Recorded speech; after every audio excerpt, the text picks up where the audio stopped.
ఓం శ్రీ పరమాత్మనే నమః. శ్రీ భగవత్యై నమః.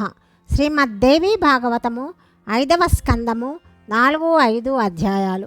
మొత్తం 5వ స్కందంలోని 4వ భాగం గురించి ఇప్పుడు మనం తెలుసుకుంటున్నాము.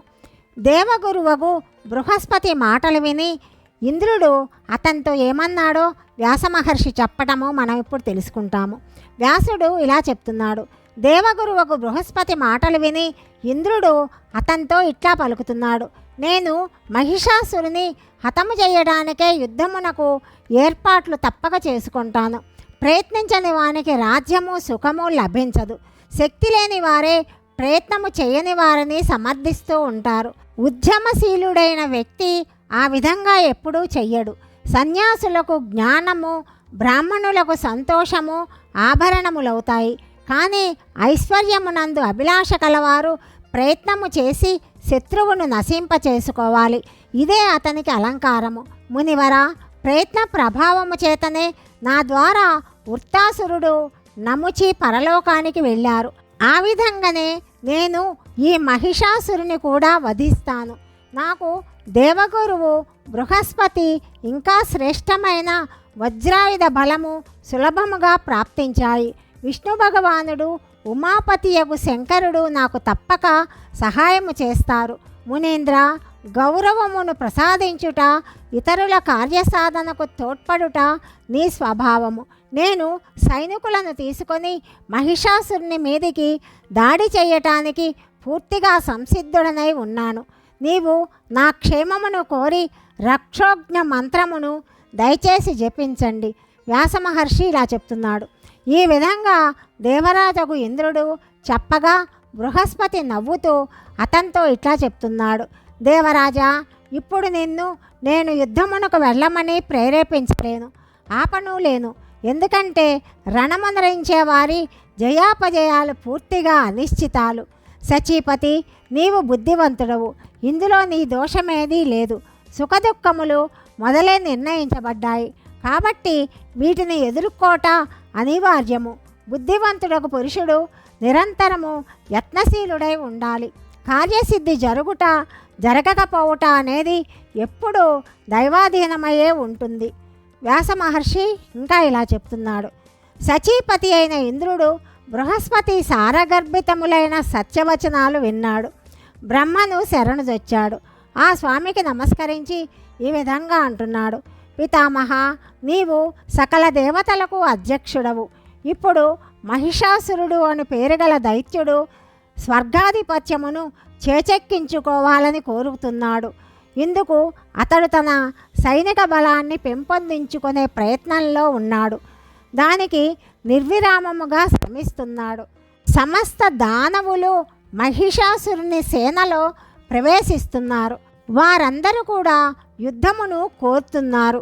వారందరూ మహాపరాక్రమవంతులు, యుద్ధ కళా కోవిదులు, మహాప్రాజ్ఞ. మహిషాసురుని భయముతోటి నేను మిక్కిలి వ్యాకులతకు లోనై మిమ్మల్ని శరణుజొచ్చాను. మీకు తెలియని విషయమేమీ లేదు. మీరు ఈ విషయమున నాకు ఉపాయాన్ని చెప్పి నన్ను అనుగ్రహించండి. అప్పుడు బ్రహ్మ ఇలా చెప్తున్నాడు. ఇప్పుడు మనమందరము కైలాస పర్వతానికి వెళదాము. భగవానుడగు శంకరుడు, బలశాలి అయిన శ్రీవిష్ణువు నాయకులుగా యుద్ధము యొక్క కార్యక్రమమును నిర్ణయిస్తారు.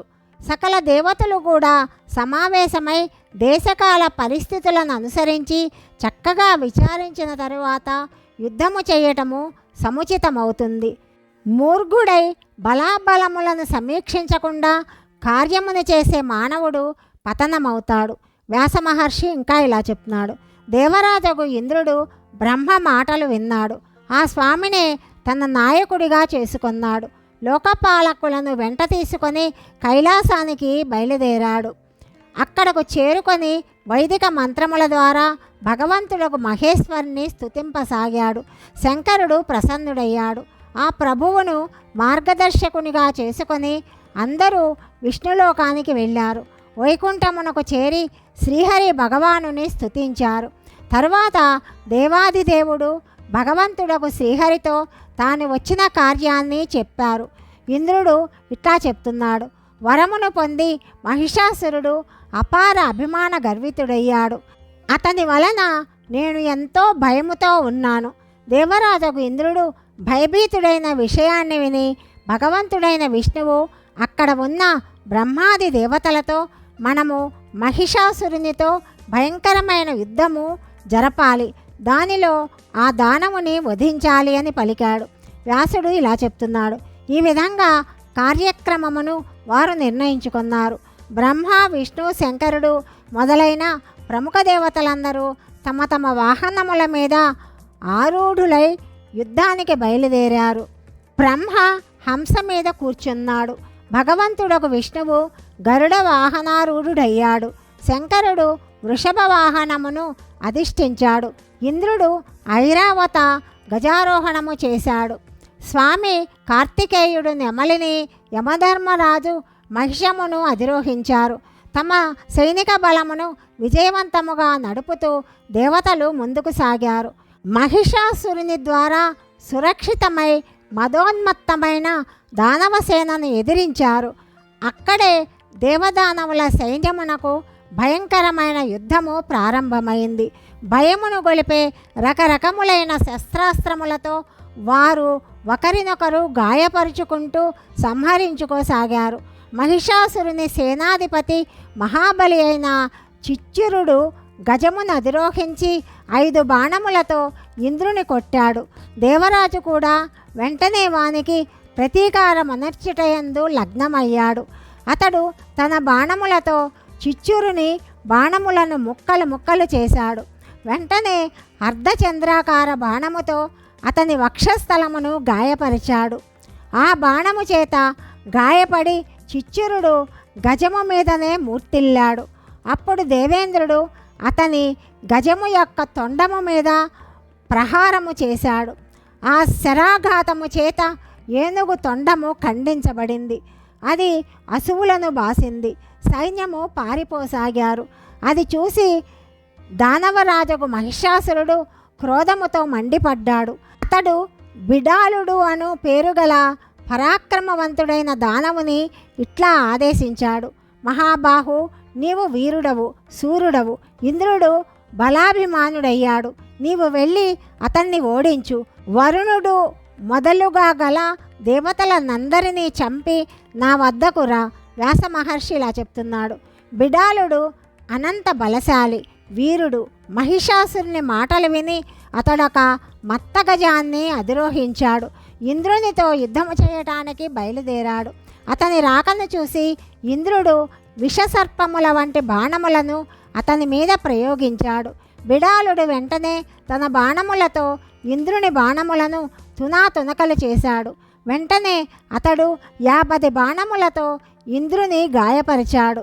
బిడాలుడు చేసిన బాణములతో ఇంద్రుని బాణములు ఖండించబడినట్లే దేవేంద్రుడు కూడా అతని బాణములను ఖండించాడు. తరువాత ఇంద్రుడు సర్పతుల్యములైన తీక్షణ బాణములతో క్రోధముతో బిడాలుని మీద ప్రహారము చేశాడు. ఆ దానవుడు ఈసారి కూడా తాను వదిలిన బాణములతో దేవేంద్రుని బాణములను ఖండించాడు. ఇంద్రుడు బిడాలుని ఏనుగు తొండము మీద గదా ప్రహారము చేశాడు. గద తగలగానే దాని తొండము నరకబడింది. అది తొండము తెగి భూమి మీద పడిపోయింది. అప్పుడు ఆ ఏనుగు పదే పదే ఘీంకారము చేస్తూ వెనుదిరిగి దానవసేనను త్రొక్కసాగింది. అప్పుడు సైనికులు భయవిహ్వలులయ్యారు. ఏనుగు యుద్ధభూమి నుండి పారిపోయిందని తెలుసుకొని బిడాలుడు ఒక సుందర రథాన్ని అధిరోహించాడు. సమరాంగణమున దేవతలను నిలువరించాడు. బిడాలుడు రథమును అధిరోహించి తన సైన్యము మీద విరుచుకొని పడుతున్నాడని ఇంద్రుడు చూశాడు. విషతుల్యములైన తీవ్ర బాణములు వేయసాగాడు. మహాబలి అయిన బిడాలుడు కూడా నిర్విరామముగా బాణవర్షాన్ని కురిపించటం ప్రారంభించాడు. ఇంద్రునకు బిడాలునకు ఎంతో భయంకరమైన పోరు జరుగుతున్నది. వారిరువురు కూడా తమ తమ పక్షముల విజయమును కోరుకుంటూ ఉన్నారు. కోపవశుడైన ఇంద్రుని ఇంద్రియములు విచలితమయ్యాయి. బిడాలుడు అధిక బలవంతుడని తెలుసుకొని ఇంద్రుడు జయంతుని ముందుంచుకొని దానవులతో యుద్ధము చేయసాగాడు.